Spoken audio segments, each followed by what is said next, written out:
South Korea is going to try and eliminate suicides. Free speech, smoking, we're going to talk about staying fit while traveling, and of course, head down to Gwangju. All this and more. The QiRanger Podcast starts now.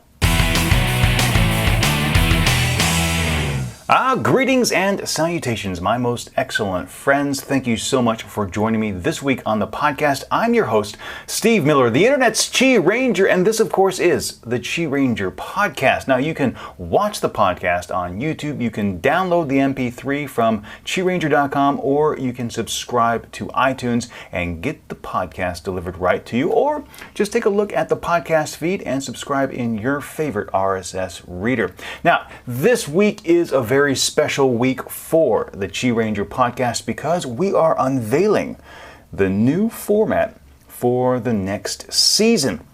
Now, what is this new format and why am I excited about it? Well, as always, we're going to start off every week with the week's roundup of news in East Asia. So we're talking about South Korea, North Korea, Japan, and China, maybe a little of Southeast Asian news, and then, of course, go into maybe one or two topics of global importance or of things that I deeply am passionate about and want to talk about here on the podcast to get your opinion to start a discussion. Now, as always, if you hear a story that you are interested in, you can surf on over to QiRanger.com and look at the show notes because all the articles are linked right there. But beginning this week, I'm also going to take some extra time, and maybe not on the initial day, but certainly throughout the week, take a look at some of the stories that I really think are important and maybe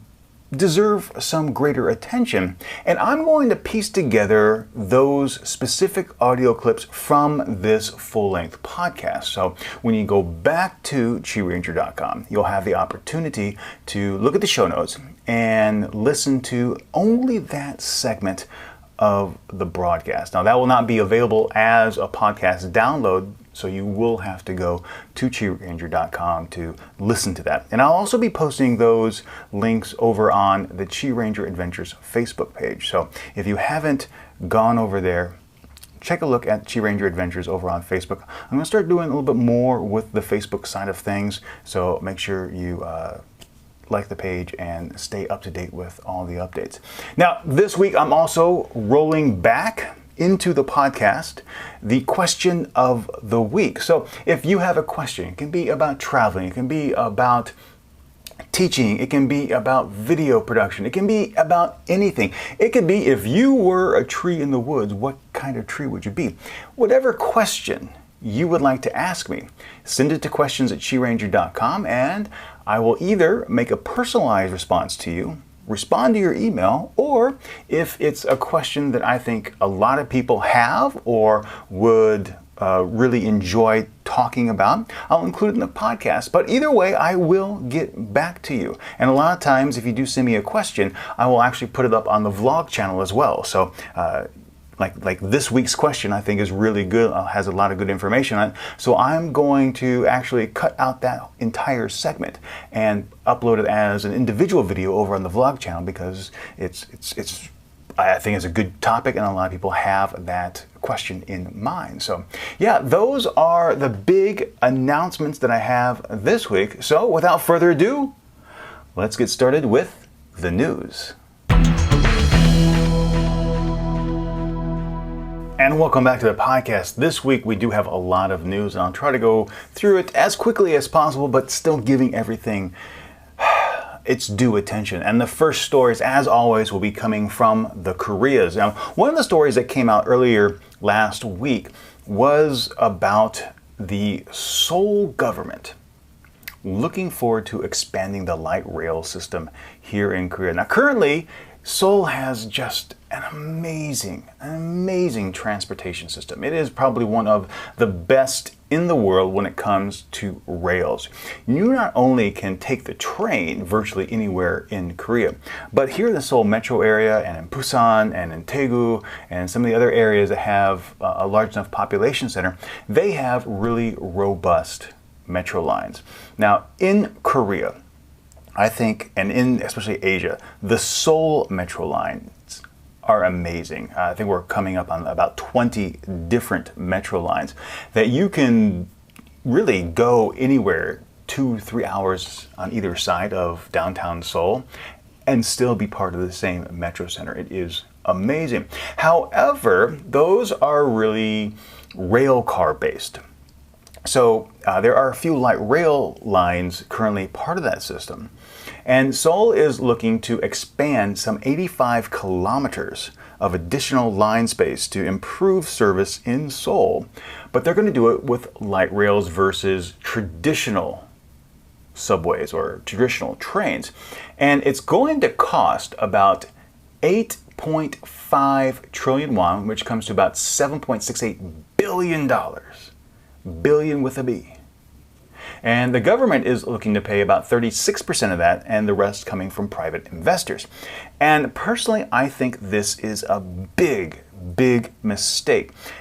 I do think you need more rail lines, but I think light rail is not the way to go. I think there are a lot of problems with putting in light rail, and I think that if you look at like the Shinbundong line, which is private, there have been a lot of construction issues with that. If you look at the light rail around Womido, there's some problems with that. If you look at the light rail going to Everland, it sat dormant for a few years before it was open, and even now people aren't using it because it just sat there. And if you look at the Everline route, it does a great job, but you're looking at 2 cars running every 8 minutes. It's just not a good way to run it. So I think that expanding the system is good, but I would really like to see it go more with traditional lines, the 6, 8, 10 subway car lines. I think that is the way to go it.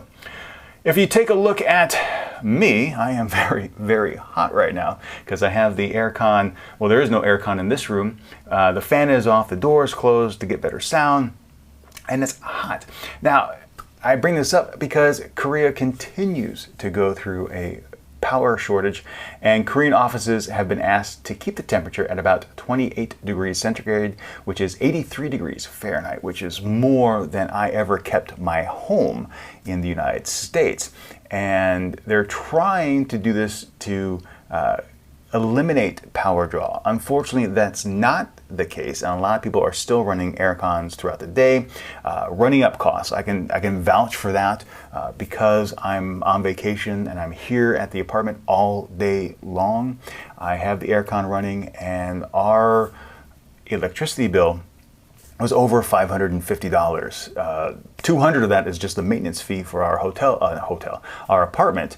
But so $300 in extra, $350 in extra utility bills, and it's just incredible. So what they're thinking is that just asking for it isn't enough to deter use. What they're actually looking at doing is increasing the price of electricity and hoping that hitting an individual's pocketbook would be more of a deterrent to eliminate the use of electricity. And I think that is the exact place it needs to be, because a lot of times if you just ask people to do things, no matter if it's for the greater good or not, if it's not really if it's not really in their best interest, they just won't do it. So if you hit them where it really hurts, then yeah, they're probably going to stop it because they're going to make a call. Do I really want to spend this much money on AC, or can I take a break and just be a little bit more uncomfortable? I will say that having multiple fans on, even though it's warmer, because of that circulation, it's so much better. When I was in the United States, I had ceiling fans in every single room, and having that moving air made all the difference in the world. Now, one of the things that is, I guess, really important here in Korea is the fact that cigarettes, tobacco products, are generally very, very inexpensive. And a lot of times I have met individuals from Western countries, United States, Canada, Australia, who they may have been smokers in their home countries, but where packs are $10, $20 a piece, they don't smoke a lot. But you come to Korea and a pack of cigarettes is about $2.50 at the most. So they start smoking more and more and more. And over the last few years, there has been a movement in Korea to eliminate secondhand smoke and a lot of the dangers with smoking. So along Gangnam Road and now next to bus stops are no smoking zones. And this has been generally expanded into different areas where certain restaurants, certain other public places can't have smoking. And if you do need to smoke, you need to be outside a certain number of meters away from the door. Now, one of the newest places to be hit by this no smoking area is the PC room. And this is causing a lot of problems for PC room owners. Now, if you don't know what a PC room is, essentially it's an internet cafe. But here in Korea, while they are used as internet cafes, the primary use, I would say, for many individuals, especially younger individuals, is they go to these places to play multiplayer online games. Because if you are here in Korea, you may have one computer. You may have only a few rooms in your house, and it may be crowded and maybe noisy. So if you want to play an online game with your friends, you can go to a PC room, and for essentially, it's been a while since I've been to one, but back a few years ago, it was 1,000 won, less than $1, about 90 cents, for an entire hour. And you have a smoking PC connected to the internet with all the latest games, and you can play to your heart's content. However, I will also say this, a lot of older individuals go to these PC rooms and they smoke. Now, in my apartment building, there is a PC room on the 3rd floor. And simply stepping off the elevator on the 3rd floor, you can smell the smoke. It hits you like a fog bank. It just rolls through the hall, and as soon as you step off the elevator, you can smell, you can't hear the smoke, but you can smell the smoke. It's that potent.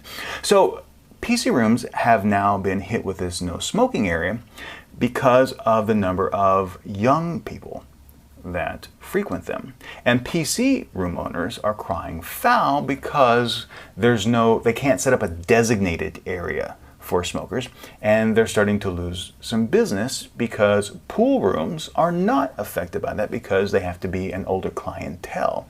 And I think that's a very good point. I don't see why in Arizona, when the statewide smoking ban came into effect, a lot of restaurants, what they did is create a special smoking area that had its own ventilation system. And you even see that in airports like in Incheon, where you have a smoking room, and I've seen those at other airports as well. It's a specially ventilated room, and that's where smokers go. And in some of the cafes here in Seoul, you have the same deal. So I think PC room owners, if they want to really salvage their business and attract those smoking customers back once more, you're going to have to spend some money and get a smoking room. But I, for one, am happy because one of the reasons why I don't go to bars a lot or I don't go to PC rooms is just the amount of smoke that comes out of there. I go to the PC room for an hour and all my clothes smell like smoke, and I don't want to do that. Now, I mentioned in the teaser that South Korea is trying to get rid of its suicide stigma, and this is apparently very relevant this week. If you don't know, Korea has the #1 suicide rate in the developed countries. And it's a shame, and a lot of it deals with a certain shame factor that if someone, say, loses their job, they feel very shameful for that, and they feel that they have no hope, they've let everyone down, so they'll commit suicide. I've unfortunately had the experience of speaking with a number of my students who have had firsthand experience with their friends committing suicide after earning a subpar score on the Sunung, the college entrance exam here. So South Korea is currently has an average of 33.3 people per 100,000 that have committed suicide, and that dates back to a 2012 OECD study. And it's far higher than the average, which is 12.6 per 100,000.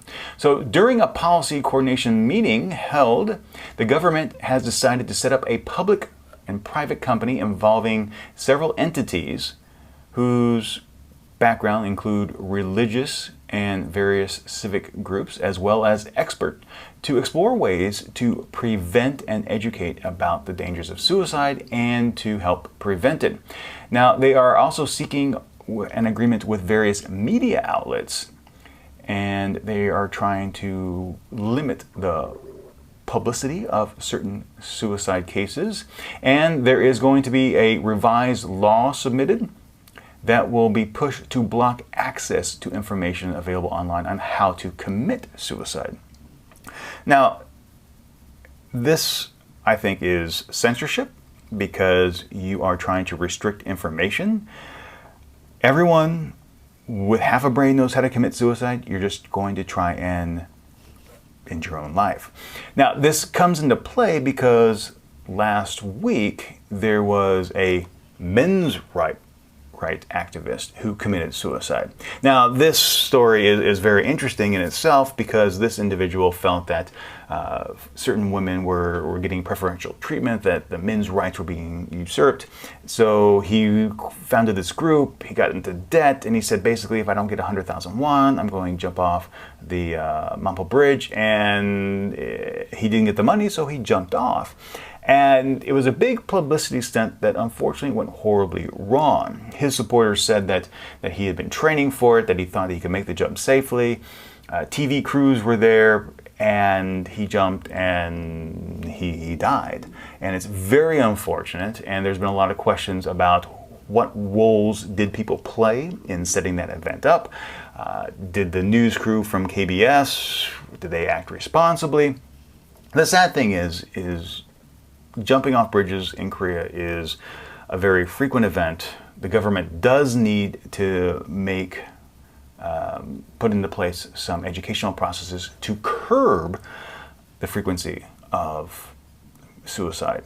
But making information illegal, blocking access to it, is not the way to go. It comes down to a cultural shift in paradigm where that if you feel that things are so bad, you have avenues to get help.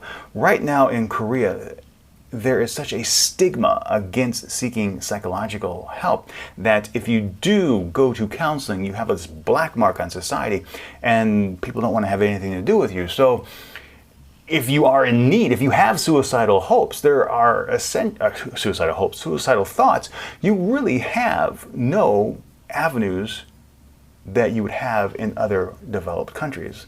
And that's what needs to change. So hopefully that will take place. Also, on the subject of censorship, we have the National Security Law. Now, last week, the Korea Communications of Standards Commission, Seoul's communications watchdog, has approved a request by the National Police Association, or National Police Agency, to delete 2 bulletin boards on Pan-Korean Alliance for Reunification's website. The posts have been ruled as propagandizing and praising North Korean ideology in breach of Seoul's law. And this is coming from the news report. Now, this is a direct quote from an NPA officer. "We have ruled that it is right to block contents of the 2 menus," adding that his agency did not close the entire website just to access to those 2 boards. But this is what I thought was interesting. They did not block the entire website to guarantee the freedom of expression in some degree. And that is paramount. This law essentially makes it illegal to quote-unquote propagandize whatever the government feels is propagandizing North Korea, or even accessing North Korean materials. And everyone, journalists, free speech advocates, have said that this law is so outdated. It was developed during the Cold War when, the threat of communism was great. It was in the aftermath of the Korean War. But in today's society, everyone knows what's going on in North Korea.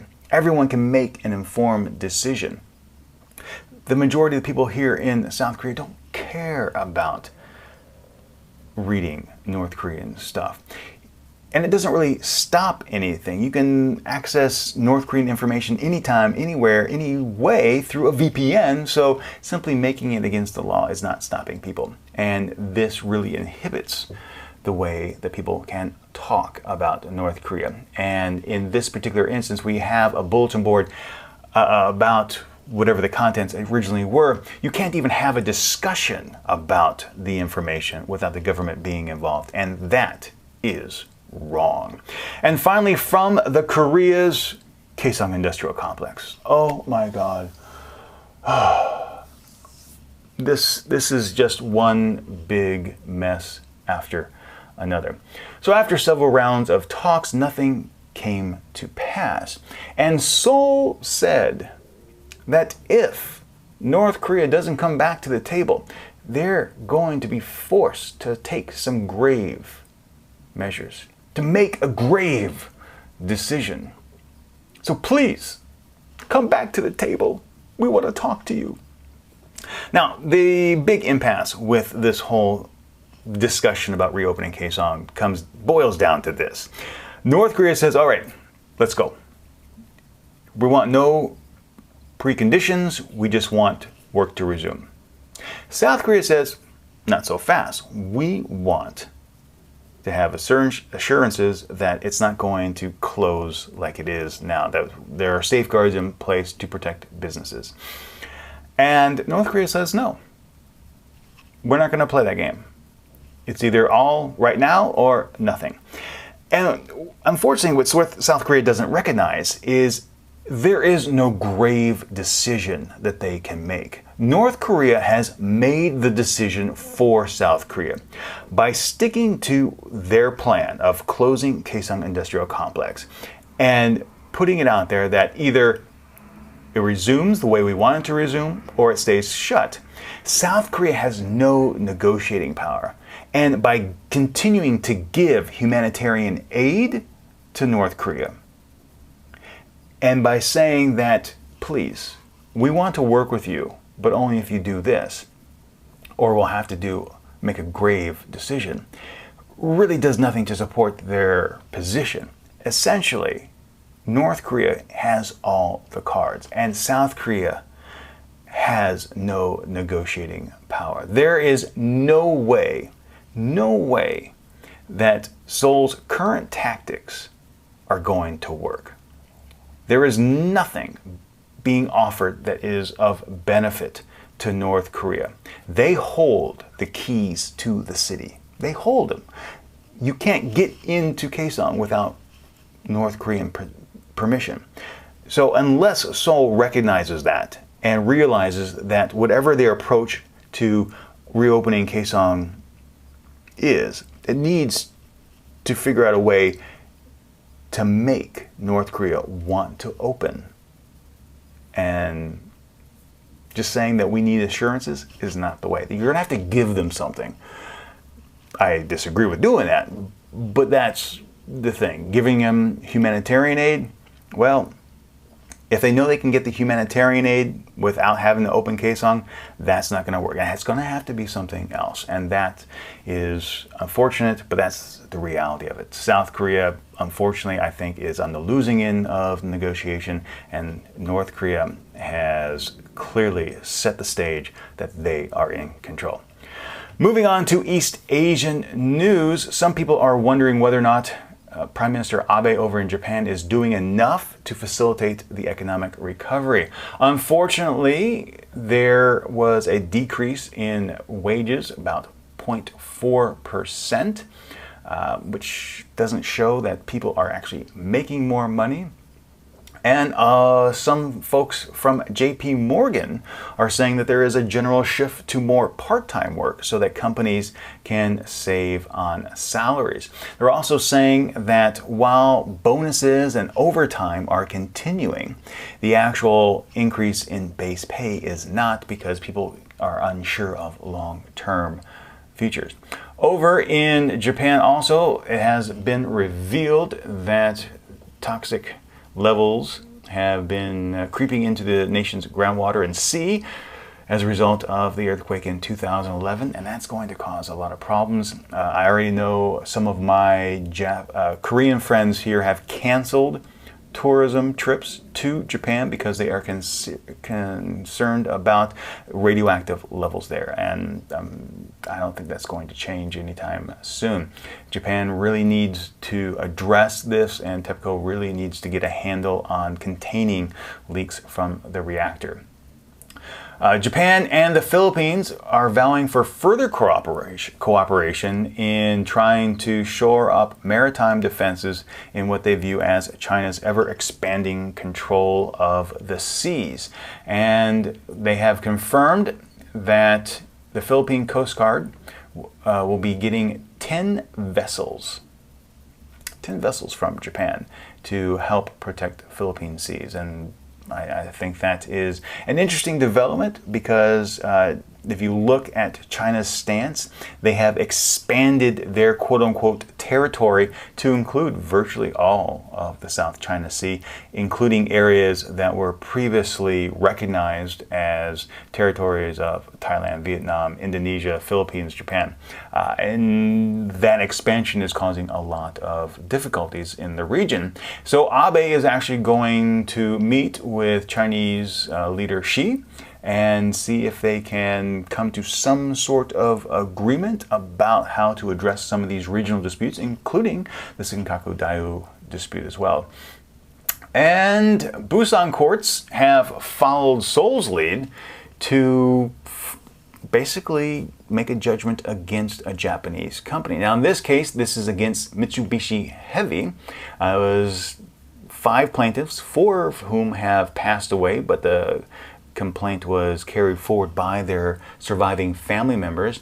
And in the ruling, Mitsubishi Heavy is to pay 400 million won to the individuals or families in the suit. The court said the company did not pay wages during the Second World War or conduct an adequate rescue effort after the atomic bomb was dropped on Hiroshima. Now Mitsubishi Heavy is calling the ruling unfair and against the 1965 bilateral agreement with Korea and is planning to appeal the decision. Now, Nippon Steel, which is the sole decision in this news story, has already filed an appeal with Korea's Supreme Court to see if Korea is essentially going to honor the Seoul High Court decision or if they're going to abide by the 1965 agreement. Now, when I posted the article about the Nippon Steel article, there was a lot of discussion on whether or not the 1965 agreement took away workers' rights to seek reparations for damages. And there is an argument there. However, South Korea entered an agreement with Japan, and in that agreement, in that treaty, Korea said, in exchange for money, we recognize that Japan has made all reparations for the people. And this and the language is pretty clear on this, at least in my opinion, that the language covered not only the nation of Japan, but all the individuals in Japan as well, which would make lawsuits such as this illegal against the treaty. So essentially, the way I view this is the Seoul courts and the Busan courts are nullifying the 1965 agreement, which I don't think they have the power to. I think that they're usurping the government's ability to negotiate on treaties and decisions that the government has already made. So it'll be interesting to see how the Supreme Court rules in the Nippon Steel case and what ramifications that has on this case with Mitsubishi Heavy. If the Supreme Court says that they can go ahead and pay, that these companies have to pay the damages, that just opens up a whole basket of problems.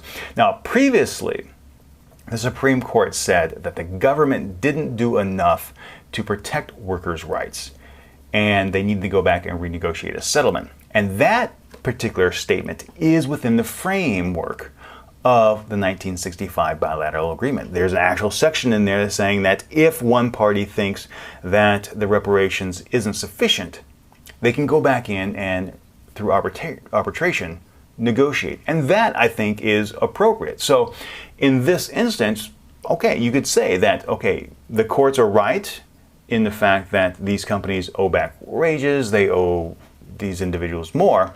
All right, government, you need to step in and do some arbitration. That, I think, is probably the decision that we would see from the Supreme Court. I think that's the right decision, but who knows? All right, that is all the news from East Asia. There's one more topic I want to talk about, and this is a story from the Los Angeles, United States, Unified School District, and they are stating that they're going to give students 31,000 free iPads this year in a special program being launched by the district. Quote, "The most important thing is to try to prepare the kids for the technology they are going to face when they are going to graduate," says one of the district leaders, Hovater. "This is phase one, a mix of high school, middle school, and elementary students. We're targeting kids who most likely don't have their own computers or laptops or iPads. Their only exposure to computers now is going to be in their schools." The district also plans to distribute 640,000 iPads total by late 2014. Now, these iPads are going to have digitized textbooks as well as other educational material supplied by publisher Pearson. And I'm a big advocate of technology in the classroom, but I'm not an advocate of electronic books. They are great, but I think you miss a lot of things in terms of being able to study more effectively. There is something about underlining, highlighting, going through a textbook, dog-earing pages, that helps you remember more. There is a motor connection that's been proven many times in science. And just throwing technology without really thinking about it is the wrong case. This is a very expensive project, and I think that actually if you use the money that's going into this project to pay teachers better, to hire more teachers, to put them in the classroom, to reduce class size, I think you'll have better educational results. I think you should still have computers and iPads and all these other things in the school, but not necessarily give each student a piece of technology. I think that's the wrong way. I think giving these students access to it because they don't have it at home, I think that's a brilliant move. But again, giving each individual their own, no, I think that takes too much away. Because there was also a study that came out and said that one of the worst things you can do is read books on an iPad, because it's connected to a network. It's connected to so many different things. You can play games. You can be so easily distracted that takes away from the educational environment. You don't want that kind of temptation in the classroom. No, it's the wrong way to do it. So if you have an opinion on this, I'd love to hear you, because I think this is going to be a move many school districts are going to try and follow in the future, and I think it's going to be very controversial. All right, ladies and gentlemen, that is the news this week. If you have any questions or comments, be sure to surf on over to QiRanger.com and leave them in the comments section over there or over here on YouTube. Yes, ladies and gentlemen, welcome back. It is time for the question of the week. And this week's question came in anonymously. They were asking how I stay fit while I travel. I thought this was such a beautiful question. This is a very important question, something I personally have struggled with over the years, because I like to exercise, I like to stay fit, and sometimes there's just no gym available. So what I'm going to share with you is a 10-minute exercise routine that works really, really well, helps keep you stay fit, and really can be done in your hotel room, in your hostel, while you're camping.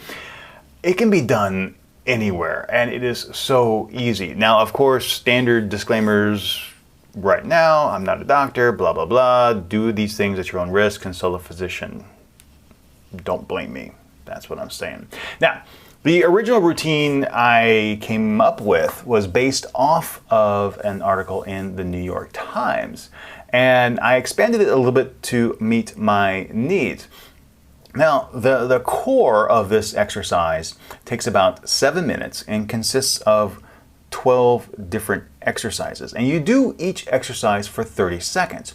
So individually, 30 seconds doesn't seem like a lot, but when you start packing them back to one another with no rest time in between, it becomes a really good exercise. And I will tell you this straight off the bat. The very first time I did this, the core portion of it, I had leg cramps. I couldn't walk the next day. It was very uncomfortable for me. So I will tell you that it's a good exercise. So again, 30 seconds for each of the different core stations. So the first thing you do is jumping jacks. We all did them in school. Very easy. 30 seconds of jumping jacks. Then you follow that up with a wall squat. So basically find a wall and make your legs 90 degrees and push yourself up against the wall and just sit there for 30 seconds. Now, if you are more advanced, you can do what we do in martial arts, and that's a horse stance. So essentially make your legs 90 degrees, but use nothing to prop yourself up with. Just squat there by yourself. So 30 seconds of that. Then you're going to do 30 seconds of push-ups, 30 seconds of sit-ups. Now, I will tell you this now. It's just normal sit-ups or normal crunches.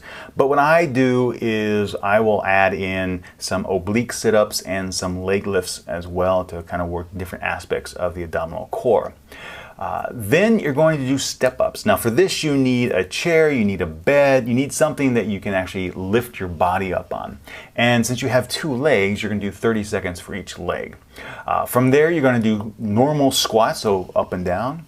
And then you're going to do some tricep dips. So again, you'll need a chair or something that you can lift your body up. I normally just use a stair here in the apartment when I do this, or I use the edge of the bed if I'm staying at a hotel, or if there is a table or something, I can do that as well. So that's kind of how I do the tricep dips. From there, you basically hold the plank pose for 30 seconds, push-up pose, then running in place with some high knees. So try and get the knees up high, run in place for 30 seconds, then do standard lunges for 30 seconds. Then you're going to do push-up rotations for 30 seconds. And this essentially is a push-up, but when you're fully extended up high, you hold yourself up and then rotate your arm up to the sky.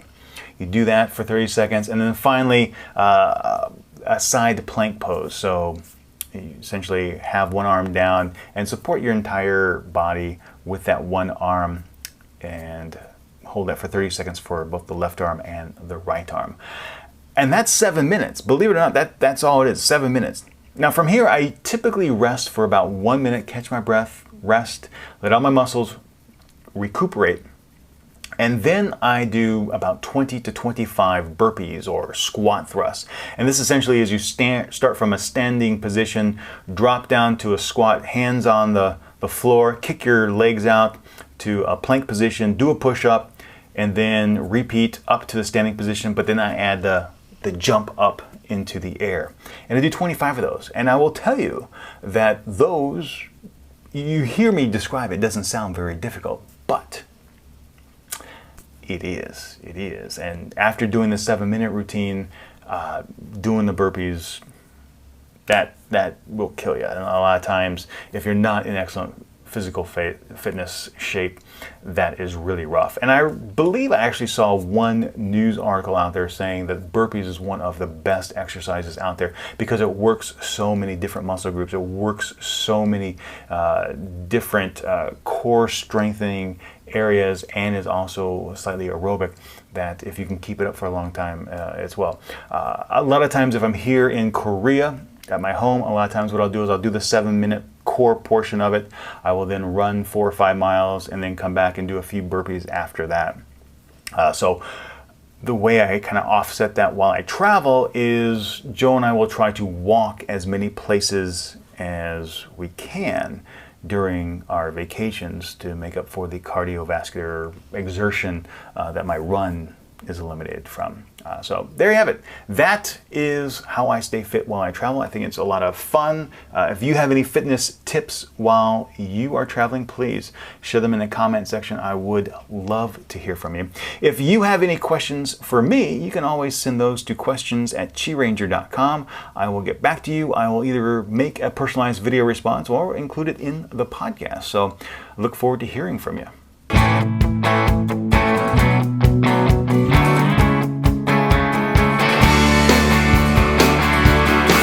This week on QiRanger RTW Travel Talk Around the World, we're heading down to Gwangju, South Korea, and this segment originally aired on TBS EFM 101.3 in Seoul. Just take me away. Yes, another week, and it's time to explore more of Korea. So this week, we're focusing on Gwangju. Now, Gwangju was established in 57 BCE and has been a major political and economic center of Korea ever since. It was one of the administrative centers during the Baekje and Three Kingdoms period, and modern industry was established in Gwangju with the construction of the railway to Seoul. Now, some of the industries that took hold included cotton textiles, rice mills, and different breweries. Construction of a designated industrial zone began in 1967 and encouraged market growth and that particular industry sectors. So especially the sectors linked to the automotive industry really flourished.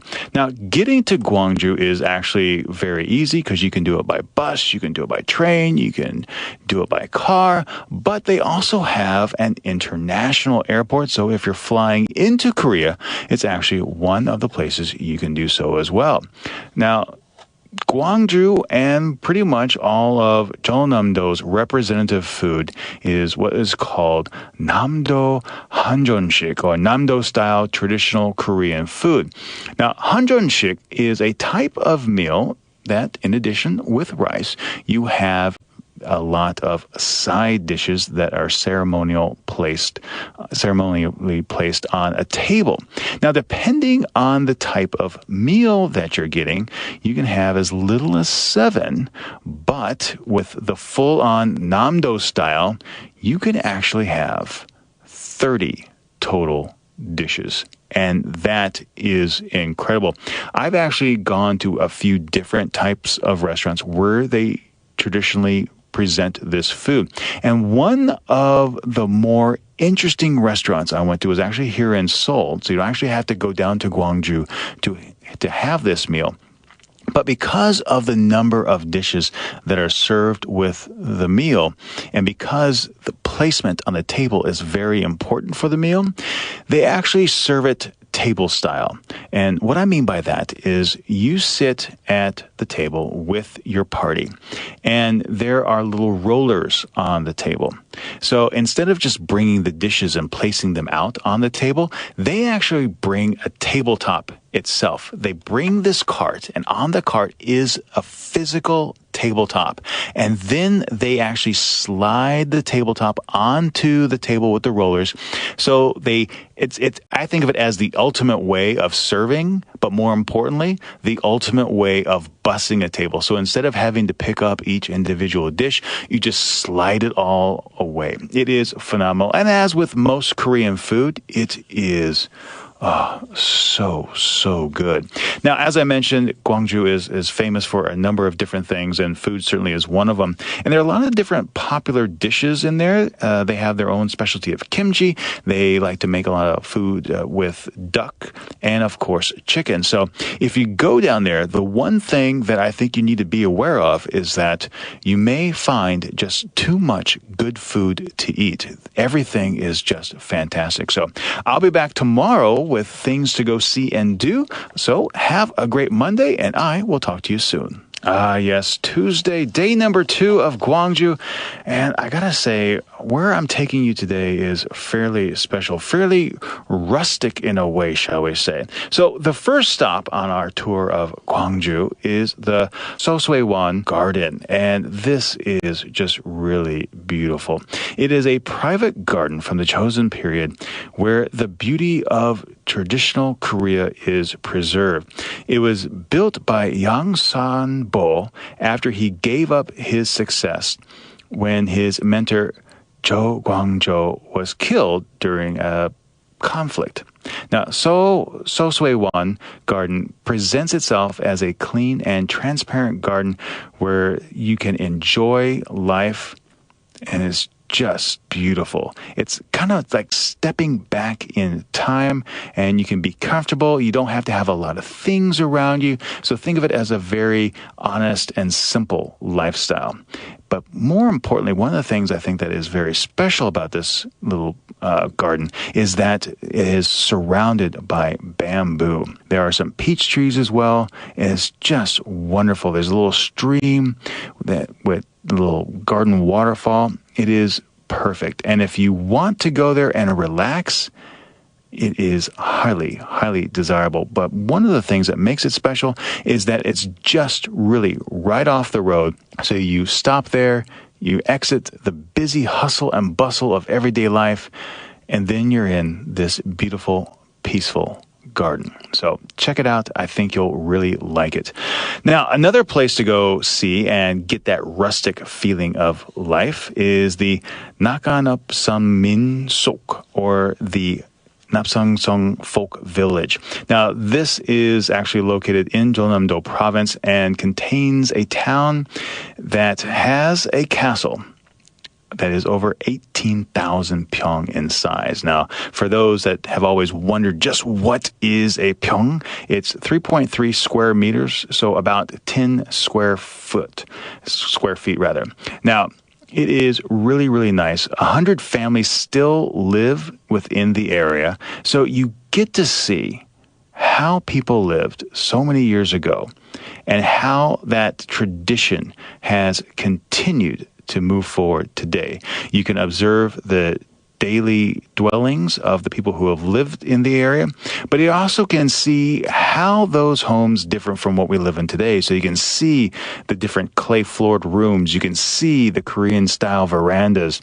And there are actually 9 houses designated as important cultural resources.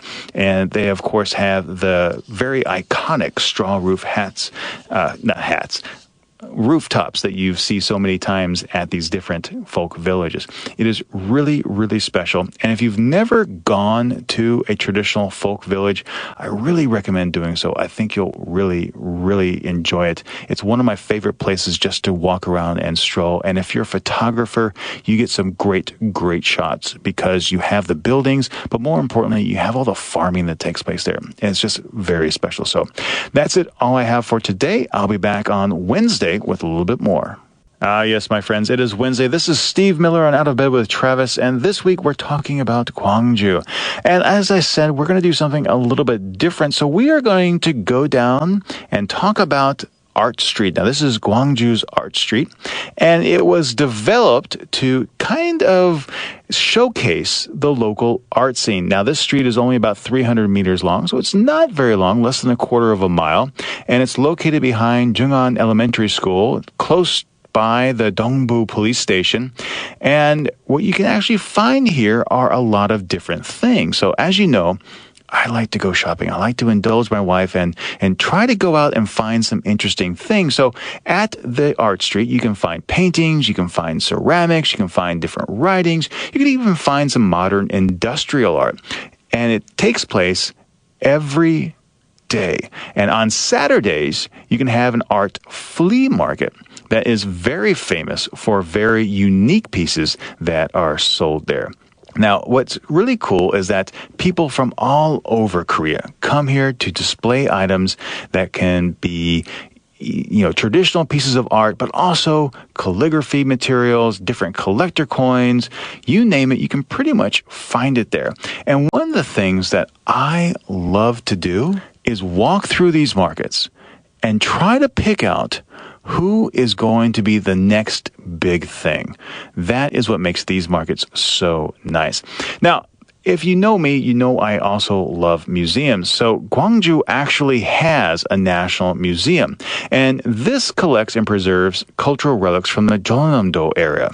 Now, the exhibits are grouped into 7 different categories according to period and type. Now, in the prehistoric hall, they display some of the stone tools from the Paleolithic and Neolithic and Bronze Ages.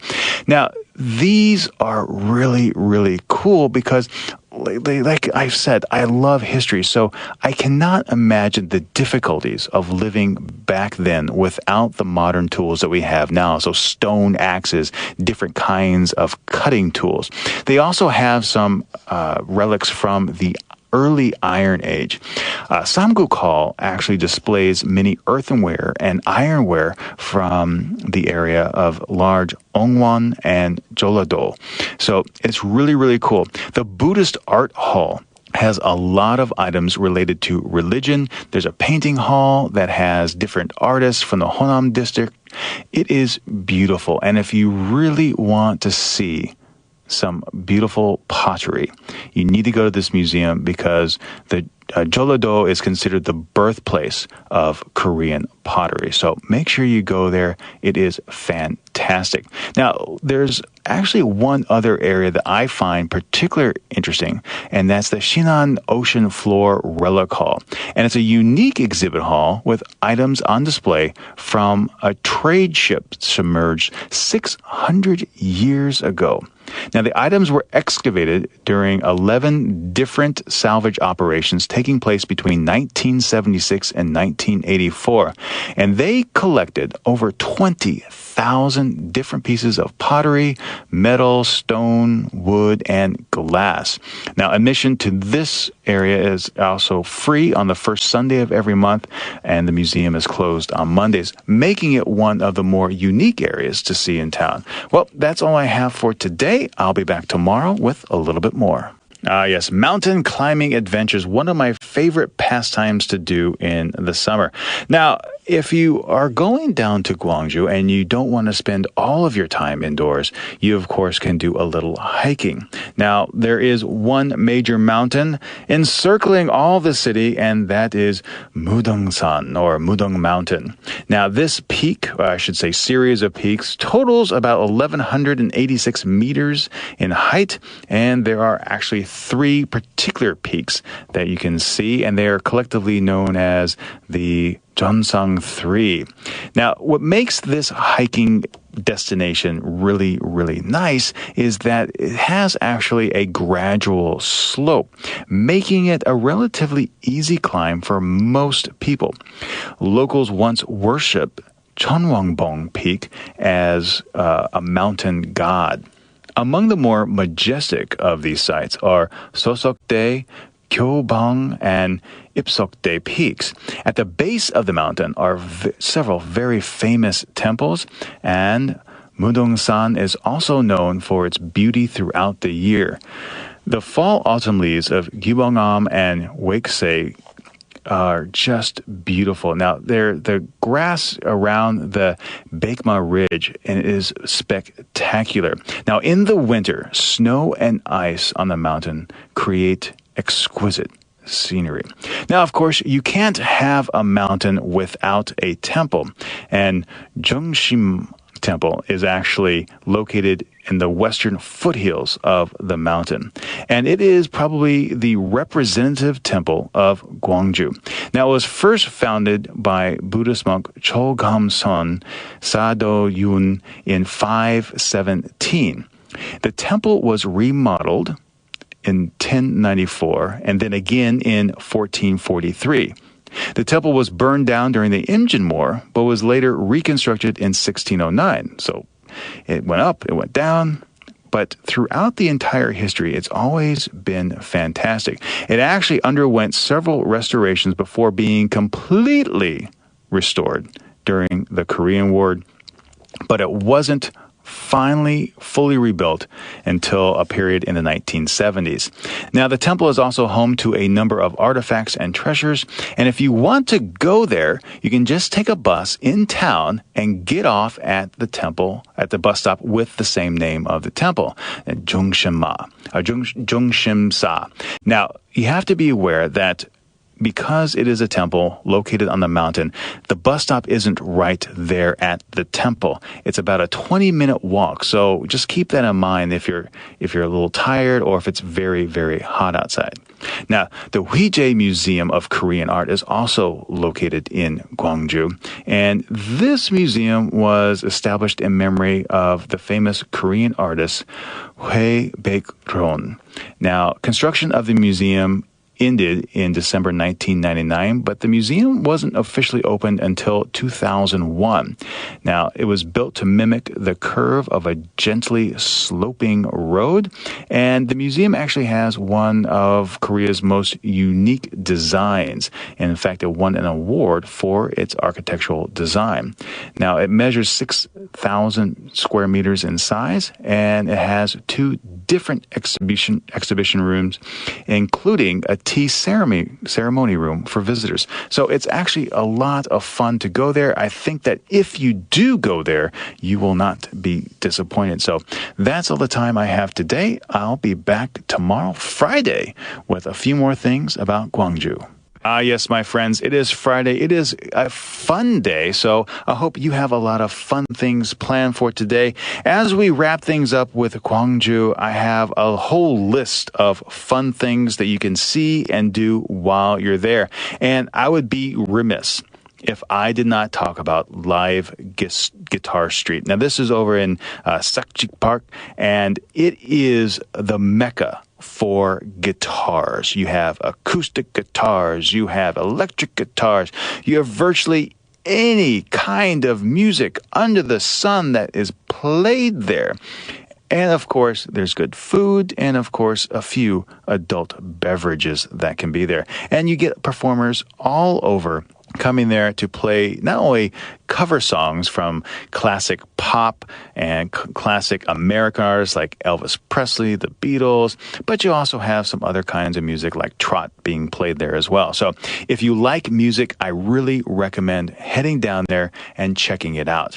Now, coming up this summer is the World Tea and Home Deco Fair. Now, this is an annual event, and these actually are some of my favorite shows and expos to visit in Korea because even though I am a big coffee drinker, not a lot of people know this, but I love going to coffee and tea shows because you get to be some of the first individuals to see the latest and greatest technologies revolving brewing. And tea is just very fascinating because not only are there lots of different styles of tea cups and teapots, but you also at expos like this, at these, you have the opportunity to sample teas from all over the place. And many people, many vendors come here to showcase the latest and greatest stuff. So don't miss it.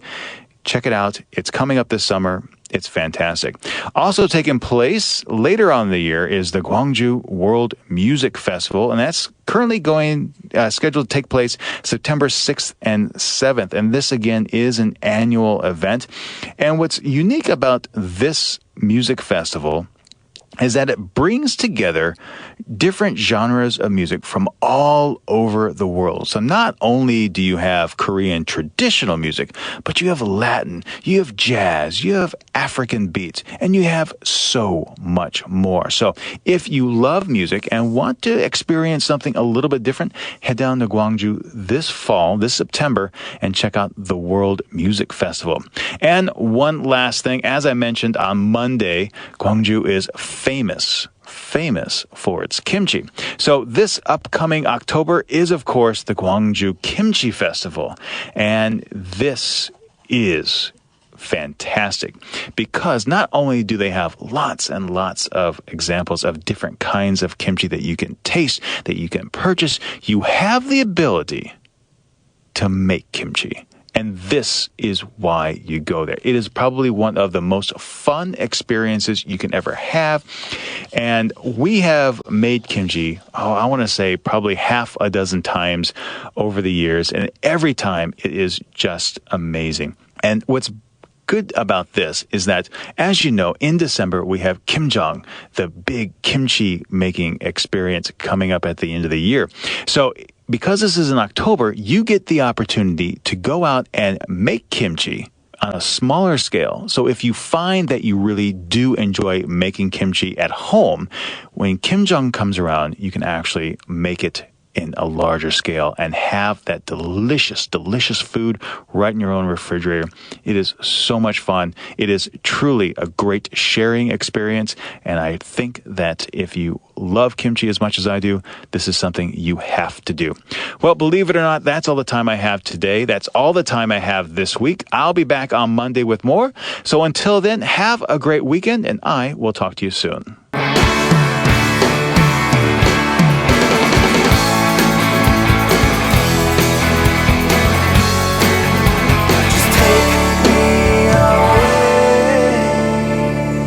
Ladies and gentlemen, that will just about do it for this week's podcast. Again, thank you so much for joining me this week. I hope you found the information useful. If you did, I would appreciate you giving it a thumbs up and sharing it with your friends if you think they would also find the information useful. Now, to keep up with all that I do, make sure you're subscribed to both my YouTube channels and over at QiRanger.com. That way you'll never miss an important story. But you can also follow me on Twitter, Facebook, and Instagram. The links are in the show notes or in the description box over on YouTube. Now, if you have any feedback, you can also send that to me. Just send a message to podcast@QiRanger.com. I'll be sure to respond to you as soon as I get your message. So until next week, have a great day. Remember to be true to yourself and always be awesome.